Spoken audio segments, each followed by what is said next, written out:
জীবনে যদি খুব খারাপ সময় আসে, তাহলে নিজের দুঃখ কষ্টগুলোকে এমনভাবে নিজের মাঝে আড়াল করে রেখো যেন তোমার পাশে গা ঘেঁষে বসে থাকা মানুষটিও বুঝতে না পারে ভিতর থেকে তুমি কতটা ভেঙে গিয়েছো। কখনো যেন সে বুঝতেই না পারে তোমার ভীষণ মন খারাপ, তাহলে সে তোমার মন আরো খারাপ করে দিবে। সে যেন বুঝতে না পারে কোনো এক অনাকাঙ্ক্ষিত ঝড়ে ঝরে গিয়েছে তোমার জীবন বৃক্ষের সবুজ একটি পাতা। সে যেন বুঝতেই না পারে তুমি ভিতরে ভিতরে ভেঙে গিয়েছো, এটা যেন সে বুঝতেই না পারে। অতঃপর নিজেকে বোঝাও, শক্ত হও। এই সামান্য ঝড়ে ঝরে যেতে নেই, সামান্য আঘাতে ভেঙে পড়তে নেই। মানুষ বড়ই নির্দয়, বড়ই নিষ্ঠুর। ভেঙে যাওয়া মানুষটাকে সে আরো বেশি করে ভেঙে দেয়। তুমি যদি মন খারাপ করে কাউকে কথাগুলো বলো, তবে সে তোমাকে আরো ভীষণ করে ভেঙে দিবে।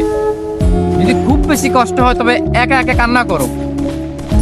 দরজা বন্ধ করে একা রুমে নিজের কান্নাগুলো নিজের সাথে শেয়ার করো, নিজের দুঃখ কষ্টগুলো নিজের সাথে শেয়ার করো। তবুও কোনো মানুষের কাছে না যাও, কোনো মানুষকে তবুও না বলো যে তোমার ভিতরে ভিতরে কেমন কষ্ট হচ্ছে, কি সেই অনুভূতি, সেগুলো তুমি মানুষের সাথে শেয়ার না করো। কারণ মানুষ বড়ই নির্দয়, বড়ই নিষ্ঠুর। তারা ভেঙে যাওয়া মানুষগুলোকে না বাঁচিয়ে উল্টো তারা আরো বেশি করে ভেঙে দেয়।